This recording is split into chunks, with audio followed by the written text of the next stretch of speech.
everything, and I was absolutely broken inside. I had been told I needed to look better, that I needed to dress cooler, that my tour was kind of lame, and I was trying to be someone I wasn't. And people would always hate on me for being nice, you know? So then I tried for a second to just be whatever about everything, and that didn't feel authentic either. I dealt with a lot of body shaming this year, and I've never experienced that before. Wow. I'm called fake, I'm called...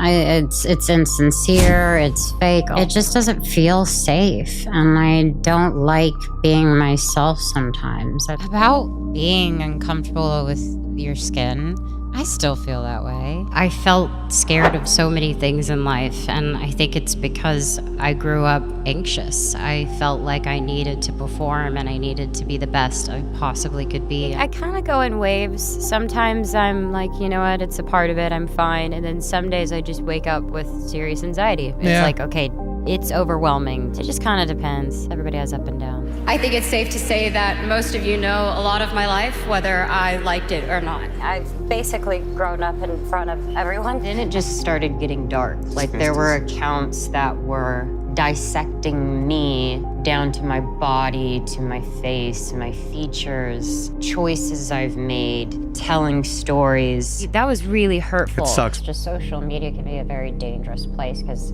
anything you can just see in a blink of an eye. And I would see them over and over and over again. And it drove me crazy because I honestly just wanted to be like, none of you even know what you're talking about. And it just destroyed me. Everything you're looking at is 90% fake. And you have no idea what's behind a photo. And you have no idea what's actually going on. All you have is who you are. You know, there's all this noise around me and people had all these opinions about my life, and that got frustrating. It hit me a little too hard in certain moments. And when I find those people that genuinely appreciate me for me, it keeps me going. And I kept it all together enough to where I would never let you down, but I kept it too much together to where I let myself down. I think people need help sometimes, and it's not bad to say that you do. So I'm a huge advocate for that. I really have to take breaks. I think that's what's necessary, taking breaks from social media completely. I was driving myself crazy. First off, there was a million things that I didn't want to see. It's not healthy for someone to spend that much time, and I got caught up in it, you know? That's why I had to take a break. I just started comparing. It's that you usually sometimes feel like you have FOMO, everyone's life looks amazing. And that happens to me too. Not feeling good about myself, reading things that I didn't need to read, or seeing things that had nothing to do with me or that were lies. And that can be a little scary, and I couldn't get out of my own head. And when I realized those moments kept stopping me from creating, you know, a great tour, creating a good year, creating a good attitude, it was affecting me. Because it makes you feel like you have to question the way you're acting. And I genuinely, I have really bad days, and sometimes I don't have the energy to do what I'm doing, but I try 99% of the time to be kind and to just be happy and grateful for what I have.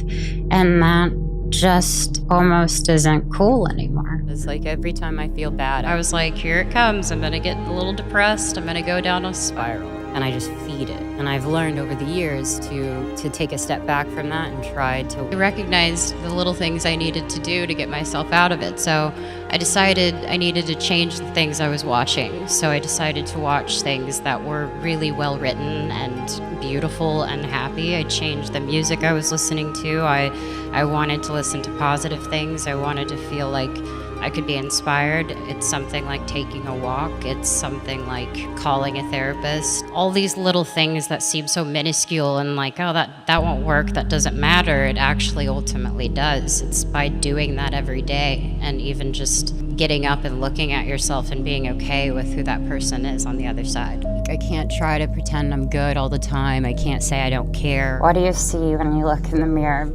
I see strength. I see sensitive.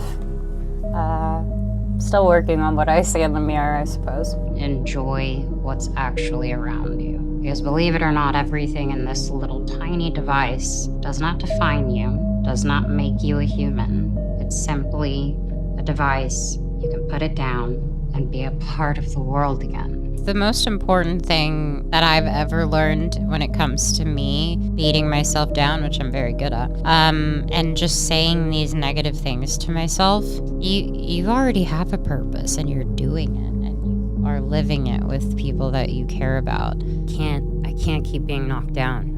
I can't. Most of the time when I would go through dark moments, I would get back up like over and over and over again because of people like you, for the sake of everyone that's brought me through all of this. It was hard for me to get myself up for me, but I knew if I didn't and I stayed swallowed in a pit of pain, I would be letting all of you down, and I couldn't live with that. I could not do that. And so I wouldn't have been able to do it if it weren't for all the people in my life. And that's the truth.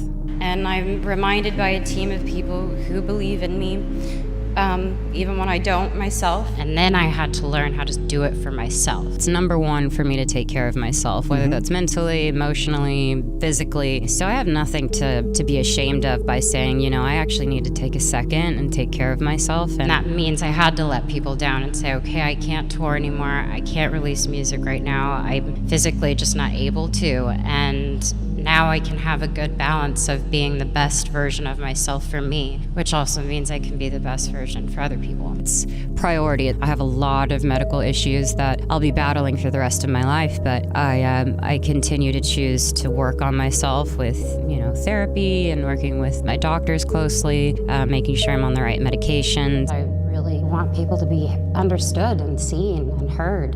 It's okay to not be okay. And I realized that watching that back, I'm never gonna let anyone ever again make me feel that way. And I gained my strength back when I realized, actually, no, that girl. Selena Gomez has spent over 2 decades in the public eye, and in that time the world has watched her be many things. She was the Disney darling who wasn't supposed to have edges. She was the girl at the center of one of the most scrutinized relationships in pop culture history. She was the kidney transplant survivor who kept showing up.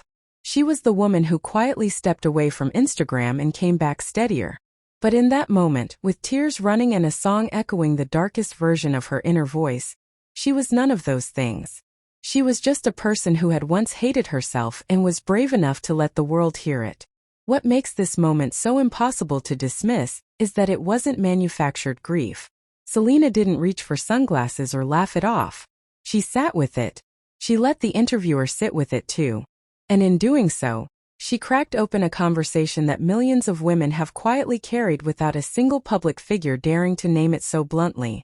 Self-loathing is not a topic celebrities typically volunteer. It doesn't sell perfume or movie tickets. It doesn't trend in a comfortable way. But Selena said it through a song and then cried on camera, proving she meant every word. The internet, of course, did what it always does, it split. Some called it brave. Some called it calculated. But the people who have ever stood in a room full of people and felt completely invisible, who have ever looked in a mirror and chosen cruelty over kindness toward themselves, they didn't debate it for even a second. They just recognized it. And that recognition, that terrifying tender mirror Selena held up, is exactly why this moment will follow her career long after the cameras stopped rolling. There are moments in Hollywood that no publicist can script, no stylist can fix, and no carefully rehearsed talking point can cover. What happened during one of Selena Gomez's most quietly devastating interview moments was exactly that. Raw, unplanned, and impossible to look away from. She was sitting across from an interviewer, the cameras rolling, the room calm, when the music started playing. Not background noise. Her own voice. Her own pain. And before anyone in that room could prepare for what came next, Selena Gomez began to cry. The song was one she had written from a place most people spend their entire lives trying to escape. The lyrics cut straight to the bone. A woman standing at a party surrounded by younger, prettier faces, wearing the wrong outfit, drowning in comparison, and landing on a confession so honest it almost felt criminal to hear it out loud. I hate what I wore, but I hate myself more. She wasn't performing those words. She had lived them. And sitting in that interview chair, hearing them played back to her in full for what she described as the first time any interviewer had ever done that, something in her broke open. Selena Gomez has spent over 2 decades in the public eye. And in that time the world has watched her be many things.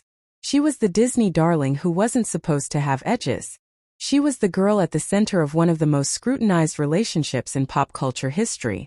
She was the kidney transplant survivor who kept showing up. She was the woman who quietly stepped away from Instagram and came back steadier.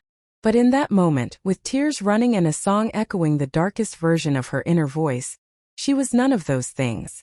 She was just a person who had once hated herself and was brave enough to let the world hear it. What makes this moment so impossible to dismiss is that it wasn't manufactured grief. Selena didn't reach for sunglasses or laugh it off. She sat with it. She let the interviewer sit with it too. And in doing so, she cracked open a conversation that millions of women have quietly carried without a single public figure daring to name it so bluntly. Self-loathing is not a topic celebrities typically volunteer. It doesn't sell perfume or movie tickets. It doesn't trend in a comfortable way. But Selena said it through a song and then cried on camera, proving she meant every word. The internet, of course, did what it always does, it split. Some called it brave. Some called it calculated. But the people who have ever stood in a room full of people and felt completely invisible, who have ever looked in a mirror and chosen cruelty over kindness toward themselves, they didn't debate it for even a second. They just recognized it. And that recognition, that terrifying tender mirror Selena held up, is exactly why this moment will follow her career long after the cameras stopped rolling.